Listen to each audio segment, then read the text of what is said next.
Karnataka BJP में बगावत के हालात, आपस में ही टकराए नेता। येदियुरप्पा को लेकर बीजेपी की रणनीति नहीं हो पा रही है साफ। पीएम कर रहे हैं तारीफ, राज्य के नेता साध रहे हैं येदियुरप्पा पर निशाना। कर्नाटक में बीजेपी मुश्किल में दिखाई दे रही है। संकट सत्ता में वापसी को लेकर है। चुनाव आयोग कभी भी राज्य में विधानसभा चुनाव का ऐलान कर सकता है। चुनाव आयुक्त तो राजीव कुमार साफ कर चुके हैं कि तैयारियां पूरी हो चुकी हैं। अब वोटिंग के लिए तारीखों का ऐलान बाकी रह गया है। इस बीच चुनाव को लेकर राज्य में गतिविधियां चरम पर पहुंच चुकी हैं। उम्मीदवारों के नाम भी तय होना शुरू हो गए हैं। जेडीएस 92 सीटों के लिए उम्मीदवार घोषित कर चुकी है, तो कांग्रेस भी 120 सीटों के नाम तय कर चुकी है। घोषणा शेष है, जबकि बीजेपी इन सब में सबसे धीमी गति से चल रही है। बीजेपी की बदलती रणनीति को लेकर राज्य के नेता भी परेशान दिखाई दे रहे हैं। सांसदों ने तो यहां तक दावा कर दिया है कि बसवराज बोम्मई का भी टिकट सुरक्षित नहीं है। ये दावा किया जा रहा है कर्नाटक में गुजरात फॉर्मूले की सुगबुगाहट को लेकर, लेकिन कर्नाटक में गुजरात फॉर्मूला लागू करना आसान नहीं दिख रहा है। इसके पीछे सबसे बड़ा कारण है कर्नाटक में उत्तर भारत की तरह पीएम मोदी की लोकप्रियता नहीं है।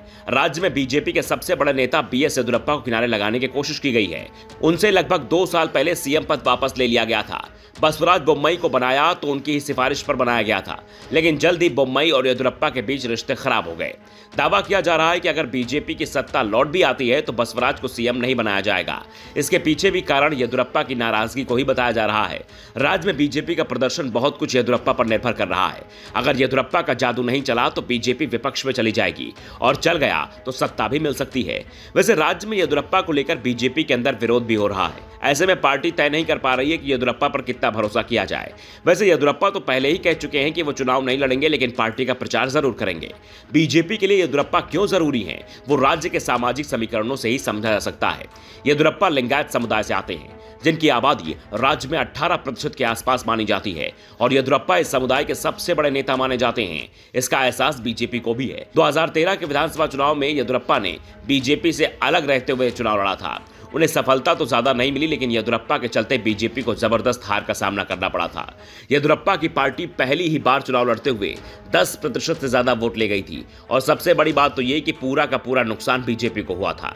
बीजेपी के वोट भी 2008 के मुकाबले 2013 में 10% कम हो गए थे, और 1 साल बाद ही जैसे येदियुरप्पा की बीजेपी में वापसी हुई, बीजेपी को इसका जबरदस्त फायदा हुआ और उसका वोट 10% से भी ज्यादा बढ़ गया। लेकिन इस समय येदियुरप्पा को लेकर कर्नाटक बीजेपी में बगावत की स्थिति दिखाई दे रही है। बीजेपी राष्ट्रीय महासचिव सीटी रवि येदियुरप्पा पर सीधा निशाना साध रहे हैं। सीटी रवि ने तो यहां तक कह दिया कि शिकारीपुरा सीट येदियुरप्पा ने खाली कर दी है, लेकिन इसका मतलब ये नहीं निकाला जाना चाहिए कि उनके बेटे विजेंद्र को यहां से टिकट मिल जाएगा। उम्मीदवार पर फैसला कोई अपने स्तर पर नहीं कर सकता। किसी को टिकट सिर्फ इसलिए नहीं मिलेगा क्योंकि वो किसी खास इंसान का बेटा है।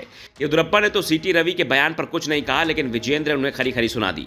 उन्होंने कहा कि जब आपके विरोधी बढ़ते हैं तो साफ हो जाता है कि हम प्रगति कर रहे हैं। सीटी रवि एक वरिष्ठ नेता हैं और जानते हैं कि बीएस येदियुरप्पा उनसे अधिक वरिष्ठ हैं, और उन्होंने कर्नाटक में पार्टी को खड़ा करने में मदद की है। हर कोई जानता है कि फैसला कहां किया जाएगा। साफ है, बीजेपी की लड़ाई उसी पर भारी पड़ सकती है। Bureau report, the Navdarpan news.